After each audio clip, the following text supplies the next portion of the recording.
ఈనాటి వార్తా న్యూస్ కి స్వాగతం. ముందుగా హెడ్లైన్స్. ప్రకాశం జిల్లా ఎర్రగొండపాలెం మండలంలోని బస్టాండ్ సెంటర్లో ఏపీ ఎన్జీఓ సంఘం నిర్మించిన 14 భవన సముదాయాలను ప్రారంభించిన రాష్ట్ర విద్యాశాఖ మంత్రి ఆదిమూలపు సురేష్. పెద్ద దోర్నలలో వీఆర్ఏల నూతన కార్యవర్గ సభ్యుల ఎన్నిక. వంతెన నిర్మించాలని నిరసన. అత్యాచార దోషులను వెంటనే ఉరితీయాలి. డీటెయిల్స్ చూస్తే తూర్పుగోదావరి జిల్లా కొత్తపేట నియోజకవర్గం ఆత్రేయపురం మండలం వినాయక చవితి పర్వదిన నిర్వహణ అనుమతి కోరుతూ వినతిపత్రం ఆత్రేయపురం మండల రెవెన్యూ అధికారి అయ్యా, ఈ పర్వదిన నిర్వహణ సాంప్రదాయాన్ని కొనసాగించుటకు మాకు అనుమతి ఇవ్వవలసిందిగా వినతి పత్రాన్ని విశ్వ హిందూ పరిషత్ చిలువూరి పండురాజు ఆధ్వర్యంలో ఇవ్వడం జరిగింది. ఈ కార్యక్రమంలో ఆత్రేయపురం మండలంలోని వివిధ గ్రామాల వినాయక చవితి మండప నిర్వహణ పెద్దలతో పాటు హిందూ చైతన్య వేదిక గాదిరాజు ప్రసాద్ రాజు, ఆర్ఎస్ఎస్ సాంబమూర్తి రాజు, లోల గ్రామం నుండి సత్య వసంతవాడ గ్రామం నుండి సత్యనారాయణ రాజు గారు, ఉచ్చిలి గ్రామం నుండి రామకృష్ణరాజు, దండు రామకృష్ణరాజు, చంపాటి పుల్లయ్య, చేకూరి రమేష్ వర్మ తదితరులు పాల్గొన్నారు.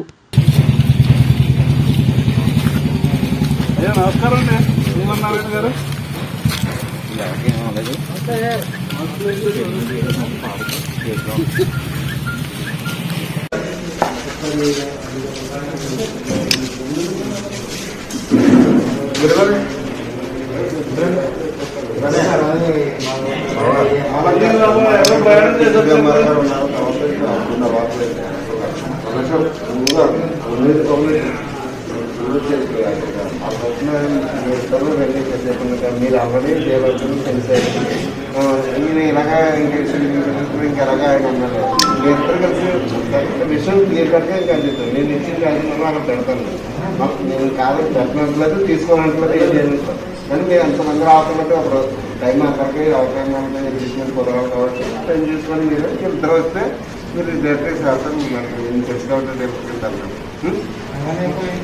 అదే మీ చేతిలో చేస్తున్నట్టు ఒక ఫోటో అన్నా మేము పెడతాం. ఎంతసేపు లాభం వచ్చింది మనం ఉదయం 10 గంటలకు పెట్టేస్తే జనం పెడతారు కాబట్టి నువ్వు చేయి. ఢిల్లీలో ముస్లిం మహిళా కానిస్టేబుల్ సబియా సైఫ్ పై జరిగిన అత్యాచార హత్యపై దళిత బహుజన ఐక్యవేదిక ఆధ్వర్యంలో నిరసన ర్యాలీ నిర్వహించి అనంతరం అంబేద్కర్ విగ్రహానికి పూలమాలలు వేసి నివాళులర్పించారు. పలువురు మాట్లాడుతూ ప్రజలను రక్షించే పోలీస్ వ్యవస్థలో పనిచేసే మహిళా కానిస్టేబుల్ పైనే ఇలా జరిగితే ఇక సామాన్య ప్రజల పరిస్థితి ఎలా ఉంటుందో ఆలోచించాలన్నారు. నిందితులను వెంటనే ఉరితీయాలని డిమాండ్ చేశారు. ఈ కార్యక్రమంలో Congress party incharge Medabamili Venkateswara Rao, Muslim youth society అధ్యక్షులు ఇస్మాయిల్, ఎంపీజే పట్టణ అధ్యక్షులు హబీబ్, ప్రైవేట్ టీచర్స్ అసోసియేషన్ అధ్యక్షులు నాగేశ్వరరావు, మాజీ ఎంపీటీసీ రఫీ, ఎంఆర్పీఎస్ వినయ్, బాలకృష్ణ, అల్లా మాలిక్, సమీవుల్లా, అక్బర్ తదితరులు పాల్గొన్నారు. అత్యంత దారుణంగా అత్యాచారం చేసి ముక్కలు ముక్కలుగా నరికి మరి అడవిలో పారవేసిన సంఘటన ఢిల్లీలో జరిగింది. మరి దాని మీద నిరసన తెలుపుతూ దళిత ఐక్య బహుజన ఆధ్వర్యంలో మరి అంబేద్కర్ నగర్ నుంచి ర్యాలీ ప్రారంభిస్తున్నాము. మరి మైనార్టీలు, దళితులు అందరూ సమానమే. మరి అందరూ పాల్గొని ఈ ర్యాలీని విజయవంతం చేయవలసిందిగా కోరుచున్నాం. సబియా అత్యాచార దోషులను, సబియా అత్యాచార దోషులను, ముస్లిం మహిళ అత్యాచార దోషులను, ముస్లిం మహిళ అత్యాచార దోషులను, ముస్లిం మహిళ అత్యాచార దోషులను కురపోలు గురవయ్య గారికి కృతజ్ఞతలు తెలుపుతున్నాను. అలాగే ఇక్కడికి వచ్చేసిన ఐక్య బహుజన వేదిక అధ్యక్షులు మెడబెల్లి వెంకటేశ్వర గారికి, అలాగే మరి మా ముస్లిం మైనార్టీ సోదరులు వచ్చి మరి నిరసనలో పాల్గొన్నారు. మరి టీచర్స్, ప్రైవేట్ పీటీఎల్యూ వారికి, మరి ఇక్కడికి వచ్చేసిన ప్రతి ఒక్కరికి, మరి మన ఎర్రగొండపాలెం పట్టణ ఎస్ఐ గారికి మరి ముందుగా కృతజ్ఞతలు తెలుపుతున్నాను. మరి నేటి సమాజం తలదించుకోవాల్సిన దుస్థితి ఢిల్లీలో మరి ఆగస్టు 27 తేదీన మరి మహిళా కానిస్టేబుల్కి అత్యంత కిరాతకంగా రేప్ చేసి ముక్కలు ముక్కలుగా నరికి మరి అడవిలో పారేశారు. మరి వారు అగ్రగణ్య కులాల వాళ్ళకు చెందినవారు కాబట్టి మరి ఆ కుటుంబానికి సరైన మరి ఎటువంటి న్యాయం జరగలేదు.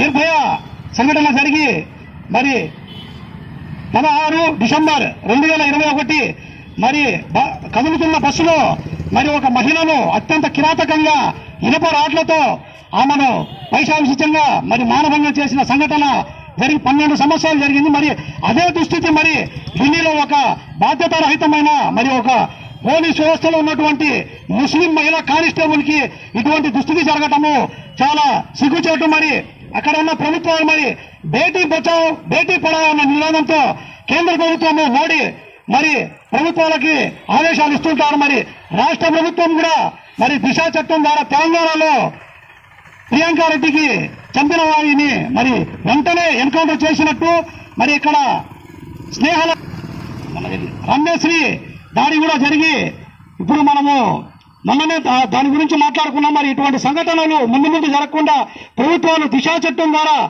చర్యలు తీసుకొని వారిని తప్పు చేసిన వారిని ఎమ్మటే ఎన్కౌంటర్ చేయాలని చెప్పి మరి మేము ఐక్య వేదిక ద్వారా మేము కోరుచున్నాము. ఈ అవకాశం ఇచ్చిన ఐక్య బహుజన వారికి మరి ధన్యవాదాలు తెలుపుతూ సెలవు తీసుకుంటున్నాం.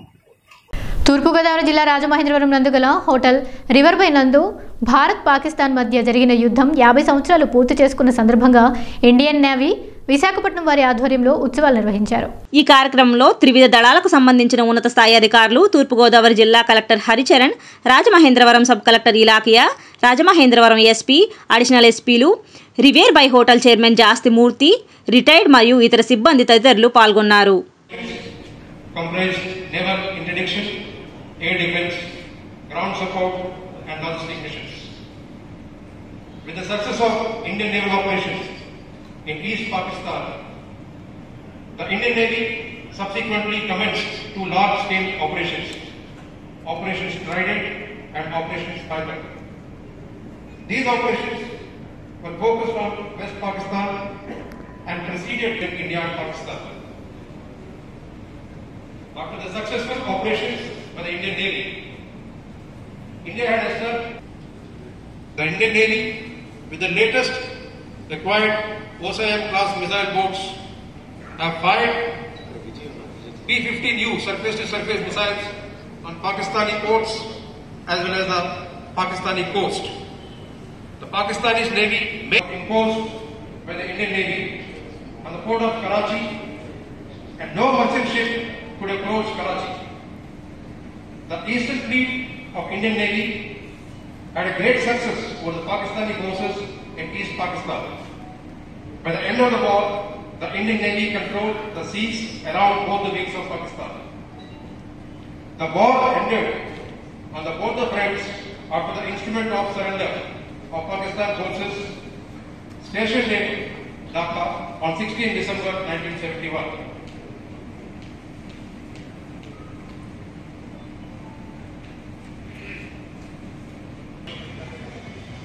Honorable Prime Minister had lighted up the victory flame from the eternal flame of National War Memorial, New Delhi.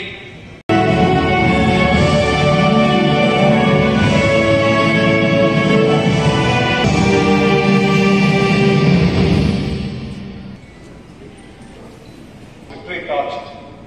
మన జిల్లాలో పాస్ అవడం మనకు ఎంతైనా గర్వకారణం. దీనికి ముఖ్య కారణం మన జిల్లా నుంచి సిపాయి క్రిస్టఫర్ గారు వీర్ చక్రం పోస్ట్మస్లీ అండ్ సిపాయి ధర్మారావు గారు, లేట్ సిపాయి ధర్మారావు గారు మెన్షన్ డిస్టార్జ్. వీరిద్దరూ మన జిల్లా నుంచి గ్యాలరీ అవార్డు విన్నర్స్. అలాగే వార్ విడోస్ కూడా మన జిల్లా నుంచి ఉన్నారు, ఇద్దరు నాయకులు. And veterans, 71 veterans participated from our district, from our East Godavari Jilla. Around 572 veterans participated in 1971 war. COVID protocol దృష్టిలో పెట్టుకొని అందరినీ ఈ ఈవెంట్ లో భాగస్వామ్యం చేయలేదు. But at the same time all of their hearts are here. So అన్నిదా భావించాలని కోరుకుంటున్నాను.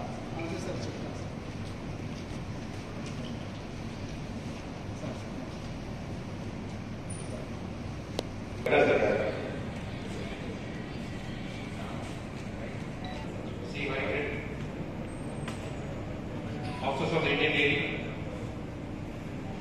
dignitaries of district organization, 1971 naval war veterans, and other distinguished guests. Good morning to you all. I am Captain Varya Chandra Rao, presently posted at headquarters, Eastern Naval Command.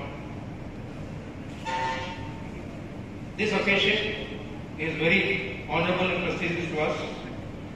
We started in the morning at 0500 from Visakhapatnam to be with you all and celebrate the moments of victory of 1971 war.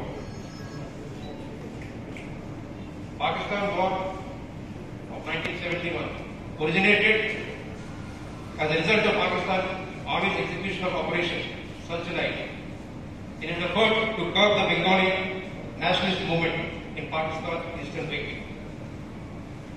The series of naval operations began with the Indian Navy's exertion of pressure on Pakistan from the Indian Ocean, while the Indian Army and the Indian Air Force moved in to choke the Pakistan forces. Vizianagaram జిల్లా పాచిపెంట మండలంలోని క్యారంగి పంచాయతీ దొర్లదండి కొండమోసూరు గ్రామాల మధ్య పందికొండ గెడ్డపై వంతెన నిర్మించాలని ఆ గెడ్డ ఆదివారం CPM ఆధ్వర్యాన గిరిజనులు నిరసన తెలిపారు. ఈ సందర్భంగా సిపిఎం జిల్లా కమిటీ సభ్యులు కోరాడ ఈశ్వరరావు మాట్లాడుతూ పందికొండ గెడ్డ వద్ద వంతెన నిర్మాణం చేపడితే 40 గిరిజన గ్రామాల ప్రజల రాకపోకలకు ఉపయోగపడుతుందని తెలియజేశారు. వంతెన నిర్మాణం చేపట్టకపోవడంతో ఆయా గ్రామాల గిరిజనులు రాకపోకలకు తీవ్ర ఇబ్బందులు ఎదుర్కొంటున్నారని ఆవేదన వ్యక్తం చేశారు. ఇప్పటికైనా ఐటీడీఏ పీఓ ప్రజాప్రతినిధులు స్పందించి వంతెన నిర్మాణం చేపట్టాలని కోరారు. ఈ కార్యక్రమంలో ఆయా గ్రామాల గిరిజనులు పాల్గొన్నారు.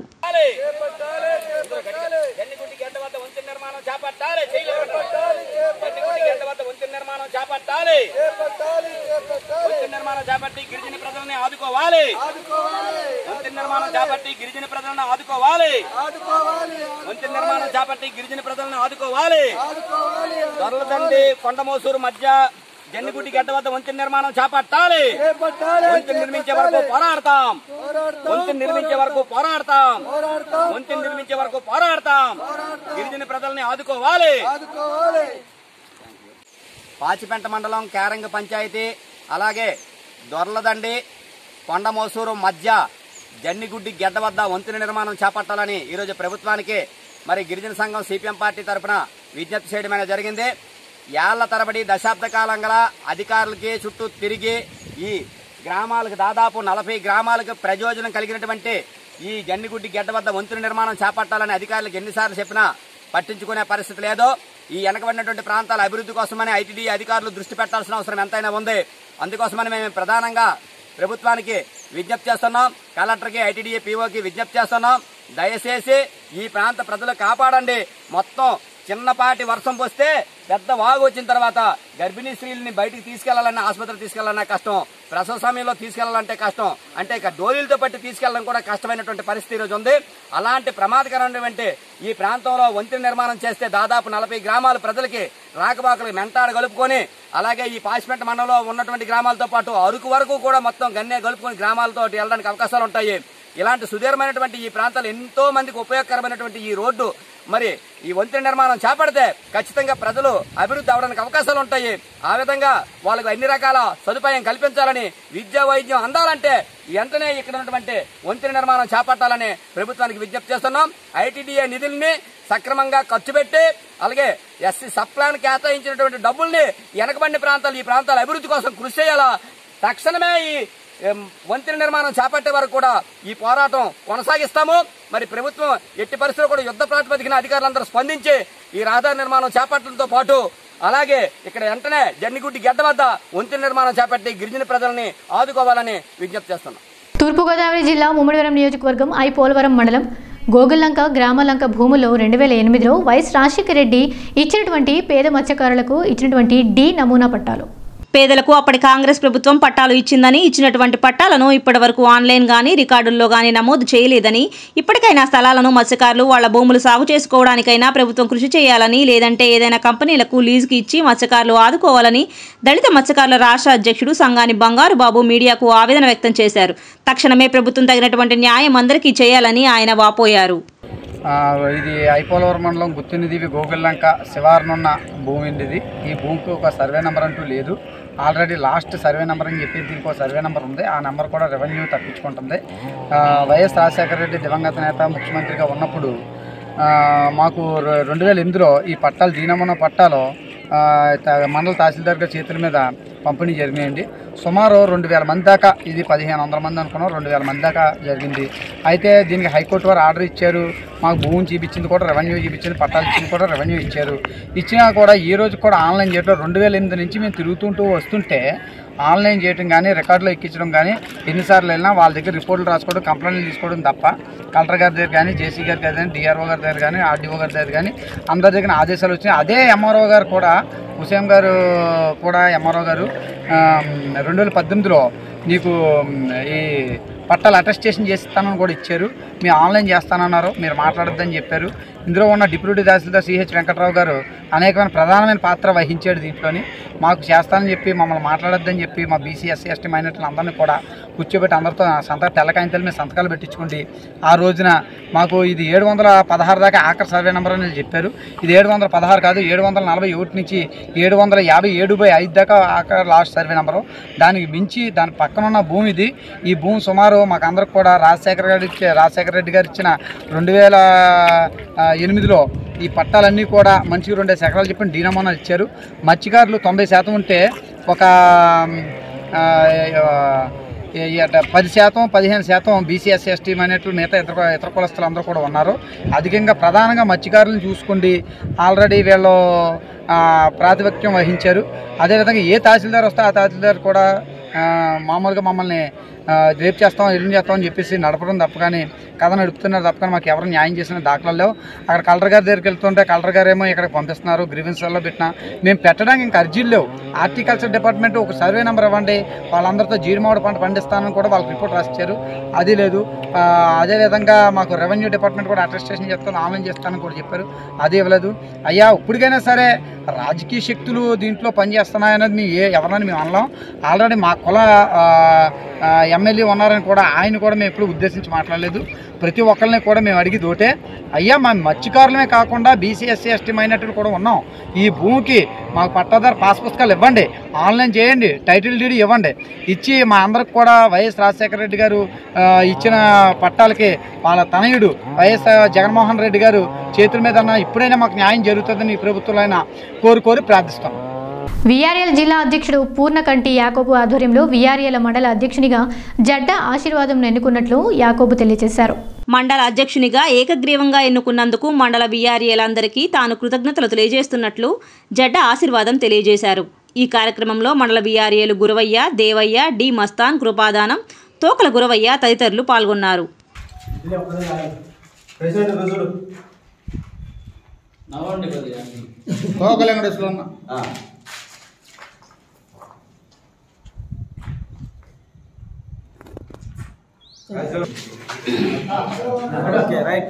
మొత్తం పెట్టు పెట్టు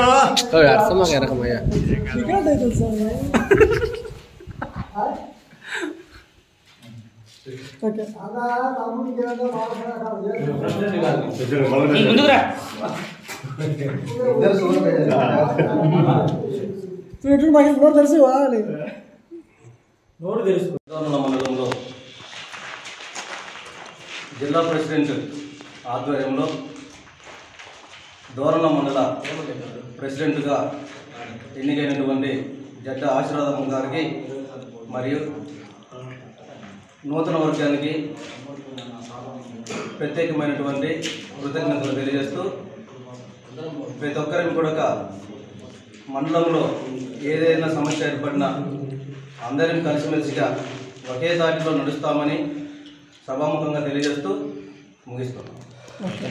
పూర్ణకంటి యాకోబుగా ఎన్నికైన నేను పెద్దదోర్నాల మండలంలో వీఆర్ఏ గ్రామ రెవెన్యూ సహాయకుల సంఘం వీఆర్ఏలుగా ఉంటున్న మన జడ్డా ఆశీర్వాదాన్ని ఏకగ్రీవంగా మరి వీఆర్ఏ సంఘం ప్రెసిడెంట్గా ఎన్నుకోవడం జరిగింది. ఈ సంఘానికి మరి గౌరవ అధ్యక్షులుగా మన తోకల వెంకటేశ్వర్లు, వర్కింగ్ ప్రెసిడెంట్గా గంపల గుర్రాయను, కార్యవర్గ సభ్యులుగా ఎన్నుకోవడం జరిగింది. ఎన్నికలు ఏకగ్రీవంగా అందరి ఆమోదంతో ఏకగ్రీవంగా ఎన్నుకోవడం జరిగింది. జగిత్యాల జిల్లా కేంద్రానికి ఇటీవల గౌరవ ముఖ్యమంత్రి వర్యులు మెడికల్ కాలేజ్ ఆసుపత్రి కేటాయించగా CM, OSD public health Gangadhar, TSMIDC Chandrashekar Reddy, DME Ramesh Reddy కలిసి దరూర్ క్యాంపులో మెడికల్ కాలేజీకి కేటాయించిన 27 ఎకరాల స్థలాన్ని, మాతా శిశు కేంద్రాన్ని పరిశీలించారు. కలెక్టర్ క్యాంప్ ఆఫీసులో వైద్య కళాశాల స్థలం విషయంపై కలెక్టర్ చర్చించి అనంతరం మీడియా సమావేశంలో పాల్గొన్న జగిత్యాల ఎమ్మెల్యే డాక్టర్ సంజయ్ కుమార్, ఈ కార్యక్రమంలో జిల్లా library chairman doctor Chandrashekar Goud, జిల్లా ఆసుపత్రి సూపరింటెండెంట్ సుదక్షణాదేవి, ఆర్ఎంఓ రామకృష్ణ తదితరులు పాల్గొన్నారు. 2018 డిసెంబర్ ఫస్ట్ వీక్ ఎలక్షన్ సందర్భంలో జగిత్యాల పట్టణం నడిపోతున్న వారి ప్రసంగంలో 2014లో చెప్పినాము జగిత్యాలను జిల్లా కేంద్రం చేస్తాను. ఉద్యమకాలంలో చెప్పిన మాటలను నిలబెట్టుకుంటూ 2014లో రాగానే జగిత్యాల జిల్లా కేంద్రం చేయడం జరిగింది. అదేవిధంగా 2018లో గౌరవ ముఖ్యమంత్రి గారు, నేను మరియు అప్పటి పార్లమెంట్ సభ్యురాలు కవితమ్మ గారు అడగగానే ఇక్కడ నడిపోటును వారు వాగ్దానం చేశారు. అన్నమాట ప్రకారం జగిత్యాల జిల్లా కేంద్రానికి మెడికల్ కాలేజ్ శాంక్షన్ చేసినందుకు వారికి హృదయపూర్వక ధన్యవాదాలు తెలియజేస్తాం.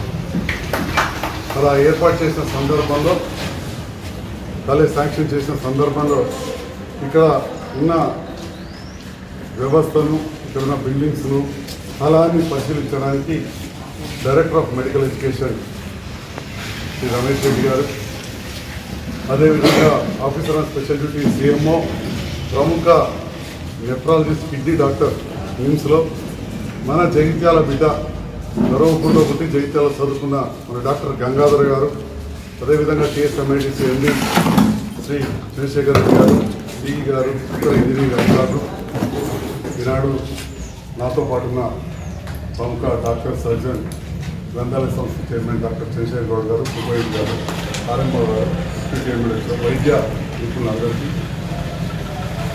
పార్టీ అందరికీ కూడా హృదయపూర్వక నమస్కారం. ముఖ్యంగా రాష్ట్ర అధికారులందరికీ కూడా స్వాగతం సుస్వాగతం తెలియజేస్తున్నాం సార్.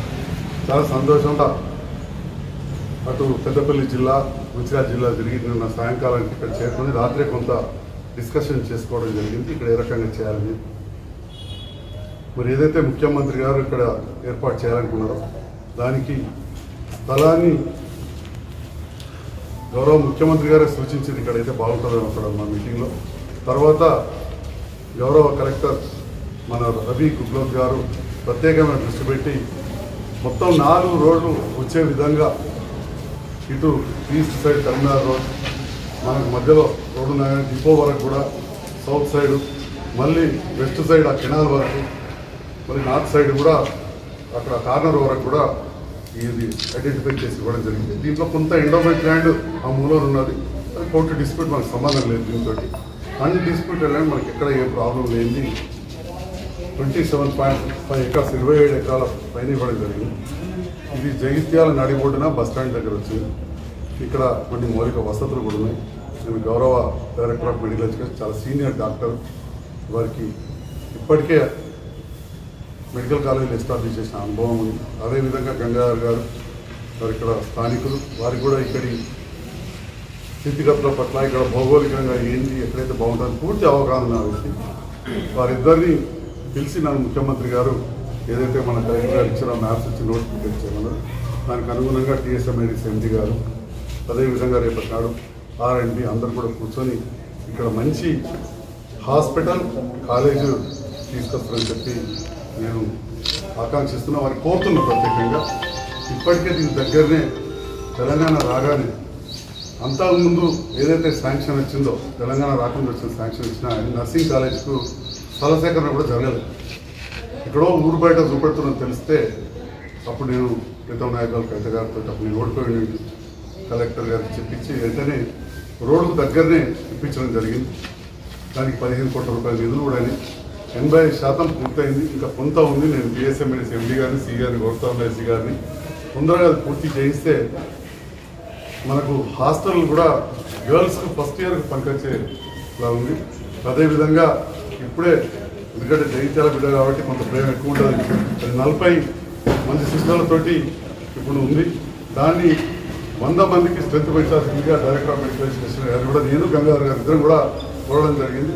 వారు సూత్రప్రాయంగా అంగీకరించారు. వారు వెళ్ళిన తర్వాత విధాన నిర్ణయం తీసుకొని అది చేయాల్సిందిగా కోరుతాం. గతంలో కూడా దాన్ని ఇనాగ్రేషన్ అప్పుడు కూడా డైరెక్టర్ ఆఫ్ మెడికల్ ఎడ్యుకేషన్ గారు వీరందరూ కూడా రావడం జరిగింది. సో అది మనం కొన్ని చేంజెస్ చేసుకొని మేము ఆల్రెడీ అన్ని ప్లాన్ చేసుకొని ఉన్నాము. దీనికి కావాల్సిన ఇన్ఫ్రాస్ట్రక్చర్ కానివ్వండి, మ్యాన్ పవరే కానివ్వండి, ఇవన్నింటినీ కూడా ఎట్లా సమకూర్చుకోవాలన్నది ఆల్రెడీ మేము లాస్ట్ 2 నెలల నుంచి మేము ఎక్సర్సైజ్ స్టార్ట్ చేసినాము. అవన్నీ కూడా సమకూర్చుకుంటాము. టైంలో మెడికల్ కాలేజు శాంక్షన్ అయ్యి మనము స్టార్ట్ చేసేదానికి అన్ని స్టెప్స్ కూడా తీసుకుంటున్నాం. అదే కాకుండా సార్ ఇంతకుముందు చెప్పినట్లు మా దగ్గర నర్సింగ్ కాలేజ్, ఇక్కడ నర్సింగ్ కాలేజ్ అయితే స్టార్ట్ అయింది. కానీ అప్పట్లో దానికి టీచర్స్ ఎవరైతే ఉంటారో, లెక్చరర్స్ కానివ్వండి, అసిస్టెంట్ ప్రొఫెసర్స్ వీళ్ళు ఫ్యాకల్టీ శాంక్షన్ కాదు అప్పట్లో. ఇప్పుడు మన గౌరవ ముఖ్యమంత్రి గారు ఏదైతే ఒక కొత్త ఆలోచనతోని ప్రతి మెడికల్ కాలేజ్ అనుబంధంగా నర్సింగ్ కాలేజ్ ఉంటుంది. ఎందుకంటే నర్సింగ్ స్టూడెంట్స్ సేవలు ఒక మెడికల్ కాలేజ్లో చాలా ప్రాధాన్యత ఉంటుంది వాళ్ళకి. అయితే ప్రతి మెడికల్ కాలేజ్ అంటే ఇవాళ ఇంతకుముందు స్టార్ట్ చేసిన పాత కాలేజీలో కూడా కలుపుకొని టోటల్ ఒక 14 కొత్త నర్సింగ్ కాలేజీలకు పర్మిషన్ ఇచ్చారు. ఇటువంటి కాలేజీలు ఏదైతే ఇప్పుడు మనకు జగిత్యాలలో ఉన్నదో స్టాఫ్ లేదు, దీనికి పూర్తి స్టాఫ్ని కూడా శాంక్షన్ అయ్యి ఆల్రెడీ జియోస్ కూడా రిలీజ్ అయినాయి. తొందరలోనే కొన్ని ప్రమోషన్స్ కొన్ని ఫిలప్ చేసే ఉంటాయి, కొన్ని డైరెక్ట్గా రిక్రూట్ చేసే ఉంటాయి. ఈ ప్రక్రియ కూడా మేము మొదలుపెట్టాము. తొందరలోనే మీకు కంప్లీట్ స్టాఫ్ కూడా అవైలబుల్ అవుతుంది ఇక్కడ. ఇవి ముఖ్యంగా నేను మళ్ళొకసారి కూడా నిజంగా మన లోకల్ ఎమ్మెల్యే గారు డాక్టర్ సంజయ్ కుమార్ గారిని నిజంగా అభినందిస్తున్నాను. ఇంత మంచి సైట్ ఎప్పుడైనా గుర్తుపెట్టుకోవాలి. ఒక హాస్పిటల్కి ఒక ఇరుకు గల్లీలో నుంచో మూమెంట్ లేకపోతే మాత్రము పేషెంట్లకు చాలా అసౌకర్యంగా ఉంటుంది. దీనికి 4 వైపుల రోడ్స్ ఉన్నాయి.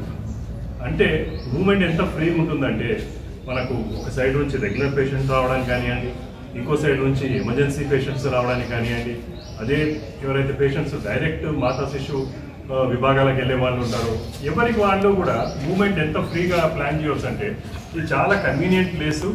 And I'm sure Jagtial medical college will be one of the best medical college in the country. మనం కొన్ని చేంజెస్ చేసుకొని మేము ఆల్రెడీ అన్ని ప్లాన్ చేసుకొని ఉన్నాము. దీనికి కావాల్సిన ఇన్ఫ్రాస్ట్రక్చర్ కానివ్వండి, మ్యాన్ పవరే కానివ్వండి, ఇవన్నింటినీ కూడా ఎట్లా సమకూర్చుకోవాలన్నది ఆల్రెడీ మేము లాస్ట్ 2 నెలల నుంచి మేము ఎక్సర్సైజ్ స్టార్ట్ చేసినాము. అవన్నీ కూడా సమకూర్చుకుంటాము. టైంలో మెడికల్ కాలేజు శాంక్షన్ అయ్యి మనము స్టార్ట్ చేసేదానికి అన్ని స్టెప్స్ కూడా తీసుకుంటున్నాం. అదే కాకుండా సార్ ఇంతకుముందు చెప్పినట్లు మా దగ్గర నర్సింగ్ కాలేజ్, ఇక్కడ నర్సింగ్ కాలేజ్ అయితే స్టార్ట్ అయింది. కానీ అప్పట్లో దానికి టీచర్స్ ఎవరైతే ఉంటారో, లెక్చరర్స్ కానివ్వండి, అసిస్టెంట్ ప్రొఫెసర్స్ వీళ్ళు ఫ్యాకల్టీ శాంక్షన్ కాదు అప్పట్లో. ఇప్పుడు మన గౌరవ ముఖ్యమంత్రి గారు ఏదైతే ఒక కొత్త ఆలోచనతోని ప్రతి మెడికల్ కాలేజ్ అనుబంధంగా నర్సింగ్ కాలేజ్ ఉంటుంది. ఎందుకంటే నర్సింగ్ స్టూడెంట్స్ సేవలు ఒక మెడికల్ కాలేజ్లో చాలా ప్రాధాన్యత ఉంటుంది వాళ్ళకి. అయితే ప్రతి మెడికల్ కాలేజ్ అంటే ఇవాళ ఇంతకుముందు స్టార్ట్ చేసిన పాత కాలేజీలో కూడా కలుపుకొని టోటల్ ఒక 14 కొత్త నర్సింగ్ కాలేజీలకు పర్మిషన్ ఇచ్చారు. ఇటువంటి కాలేజీలు ఏదైతే ఇప్పుడు మనకు జగిత్యాలలో ఉన్నదో స్టాఫ్ లేదు, దీనికి పూర్తి స్టాఫ్ని కూడా శాంక్షన్ అయ్యి ఆల్రెడీ జియోస్ కూడా రిలీజ్ అయినాయి. తొందరలోనే కొన్ని ప్రమోషన్స్ కొన్ని ఫిలప్ చేసే ఉంటాయి, కొన్ని డైరెక్ట్గా రిక్రూట్ చేసే ఉంటాయి. ఈ ప్రక్రియ కూడా మేము మొదలుపెట్టాము. తొందరలోనే మీకు కంప్లీట్ స్టాఫ్ కూడా అవైలబుల్ అవుతుంది ఇక్కడ. ఇవి ముఖ్యంగా నేను మళ్ళొకసారి కూడా నిజంగా మన లోకల్ ఎమ్మెల్యే గారు డాక్టర్ సంజయ్ కుమార్ గారిని నిజంగా అభినందిస్తున్నాను. ఇంత మంచి సైట్ ఎప్పుడైనా గుర్తుపెట్టుకోవాలి. ఒక హాస్పిటల్కి ఒక ఇరుకు గల్లీలో నుంచో మూమెంట్ లేకపోతే మాత్రము పేషెంట్లకు చాలా అసౌకర్యంగా ఉంటుంది. దీనికి 4 వైపుల రోడ్స్ ఉన్నాయి. అంటే మూమెంట్ ఎంత ఫ్రీగా ఉంటుందంటే మనకు ఒక సైడ్ నుంచి రెగ్యులర్ పేషెంట్స్ రావడానికి కానివ్వండి, ఇంకో సైడ్ నుంచి ఎమర్జెన్సీ పేషెంట్స్ రావడానికి కానివ్వండి, అదే ఎవరైతే పేషెంట్స్ డైరెక్ట్ మాతా శిశు విభాగాలకు వెళ్ళే వాళ్ళు ఉంటారో ఎవరికి వాళ్ళు కూడా మూమెంట్ ఎంత ఫ్రీగా ప్లాన్ చేయవచ్చు అంటే ఇది చాలా convenient place. And I'm sure Jagtial medical college will be one of the best medical college in the country. చేసుకుంటాం. చాలా అంటే కలిసి వచ్చే పాయింట్ అది. సో అన్ని విధాల చాలా అనుకూలంగా ఉన్న ప్రదేశం. అయితే ఇప్పుడు ముఖ్యంగా ఏంటంటే ఇక్కడ మనం ఒక మెడికల్ కాలేజ్ స్టార్టింగ్లో 150 మెడికల్ స్టూడెంట్స్తో స్టార్ట్ అవుతుంది. దానికి అనుగుణంగా ఒక టీచింగ్ హాస్పిటల్ 650 పడకలతో స్టార్ట్ అవుతుంది. అయితే ఇంతకు ముందు కొన్ని మనం స్థాపించిన మెడికల్ కాలేజ్కి ఈ మెడికల్ కాలేజ్లకు ఒక కొత్తగా ఒకటి ప్లాన్ చేశాం. గౌరవ ముఖ్యమంత్రి గారి ఆలోచన మేరకు ఇంటీరియర్ ఏరియాస్లో ఉన్న మెడికల్ కాలేజ్ అంటే వేరే జిల్లాలలో స్థాపిస్తున్న మెడికల్ కాలేజీలలో సూపర్ స్పెషాలిటీ సేవలు కూడా అందుబాటులో ఉండాలి.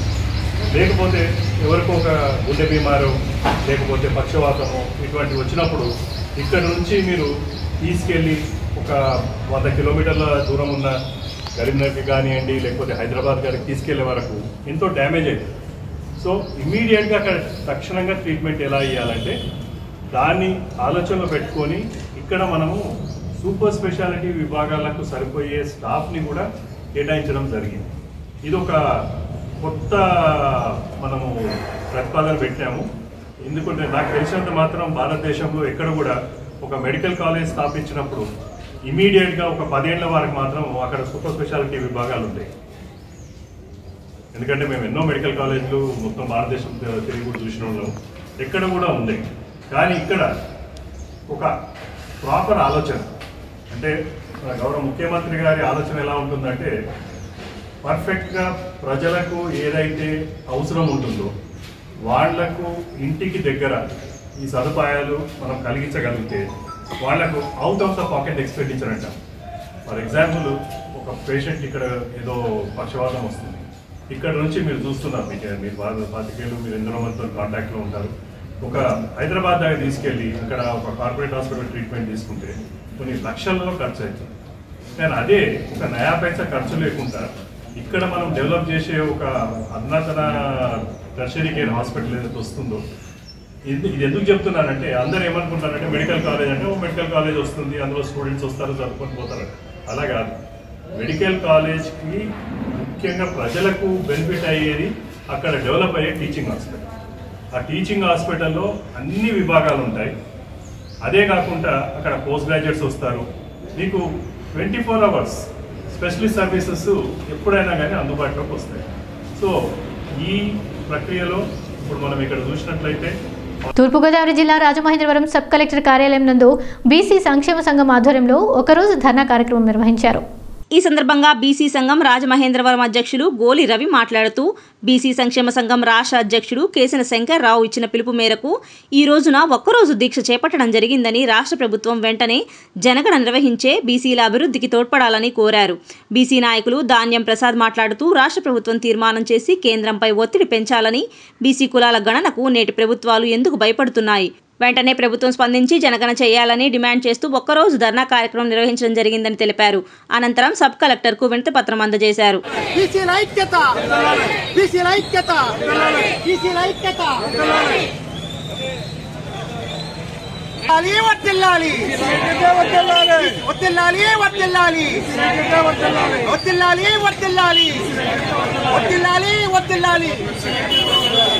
జనాభా లెక్కల ప్రకారం జనగణన జరగాలి. జనాభా లెక్కల ప్రకారం జనగణన జరగాలి. బీసీల జనాభా లెక్కల ప్రకారం జనగణన జరగాలి. బీసీల జనాభా లెక్కల ప్రకారం జనగణన జరగాలి. బీసీల జనగణన ప్రకారం జనగణన జరగాలి.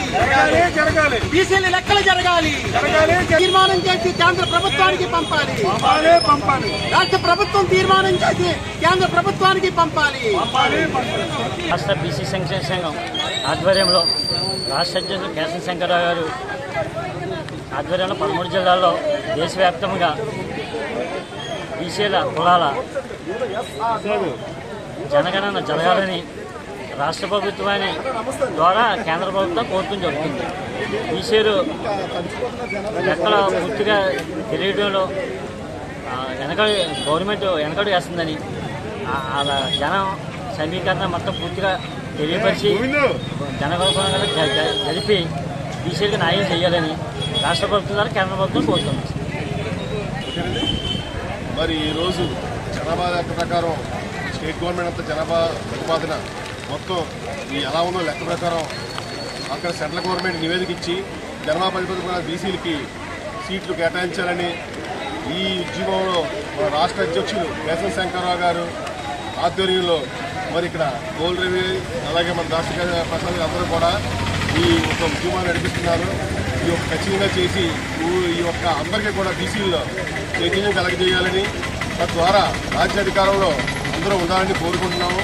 ఈ యొక్క దానికి ఎంపీ ఎమ్మెల్యేలు బీసీ ఎన్నికలు ప్రతి ఒక్కరు కూడా ఈ యొక్క ఉద్యమాన్ని మద్దతు తెలపాలని మేము కోరుకుంటున్నాం. ఓకేనా సార్?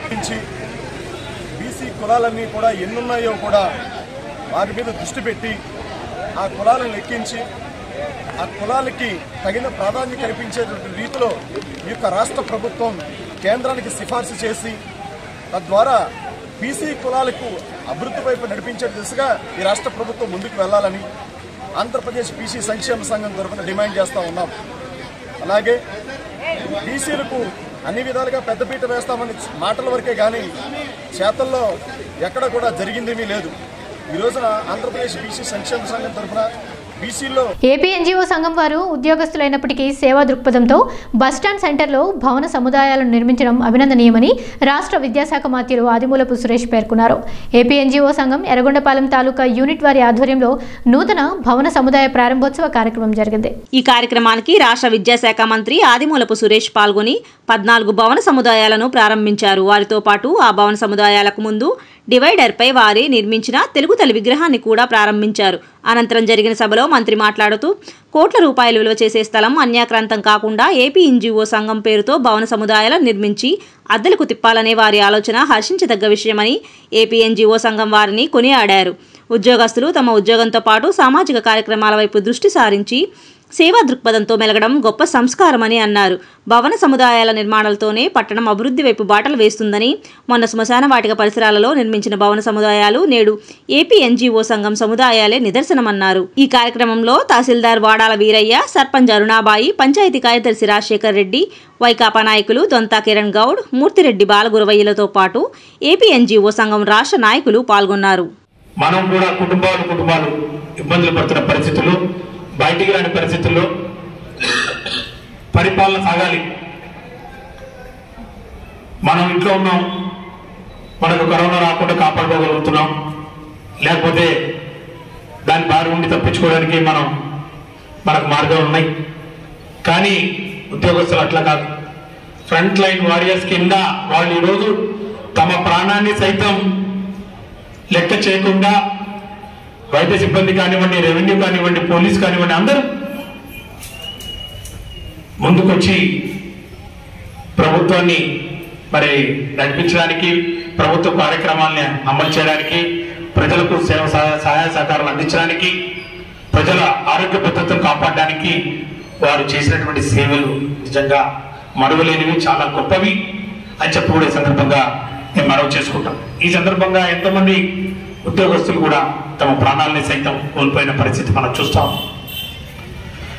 అలాంటి వాళ్ళందరికీ నిజంగా వారి కుటుంబానికి ప్రగాఢమైన సానుభూతి తెలియజేసుకుంటూ ప్రభుత్వం తరఫు నుంచి ఆ కుటుంబాన్ని ఆదుకునే కార్యక్రమాలు కూడా ప్రభుత్వం ఇప్పటికీ చేపట్టిందని చెప్పి కూడా మీ అందరికీ సవినీయంగా మనం చేసుకుంటాం. ఇక ముఖ్యంగా ఉద్యోగస్తుల మీద, రైతాంగం మీద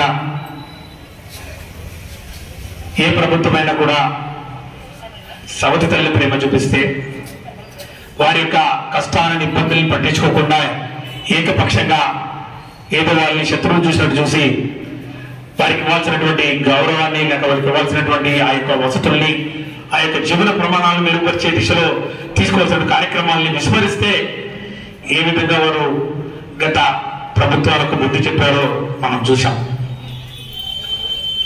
కాబట్టి వారు కూడా ఈరోజు ఈ యొక్క పరిపాలనలో ప్రధాన భాగంగా వారు పనిచేస్తున్న తరుణంలో. వార్తలు ముగించే ముందు హెడ్లైన్స్ మరోసారి. ప్రకాశం జిల్లా ఎర్రగొండపాలెం మండలంలోని బస్టాండ్ సెంటర్లో ఏపీ ఎన్జీఓ సంఘం నిర్మించిన 14 భవన సముదాయాలను ప్రారంభించిన రాష్ట్ర విద్యాశాఖ మంత్రి ఆదిమూలపు సురేష్. పెద్ద దోర్నలలో వీఆర్ఏల నూతన కార్యవర్గ సభ్యుల ఎన్నిక. వంతెన నిర్మించాలని నిరసన. అత్యాచార దోషులను వెంటనే ఉరితీయాలి. ఈనాటి వార్తా న్యూస్ ఇంతటితో సమాప్తం. మళ్ళీ రేపటి బులెటిన్లో మళ్ళీ అంతవరకు సెలవు. నమస్కారం.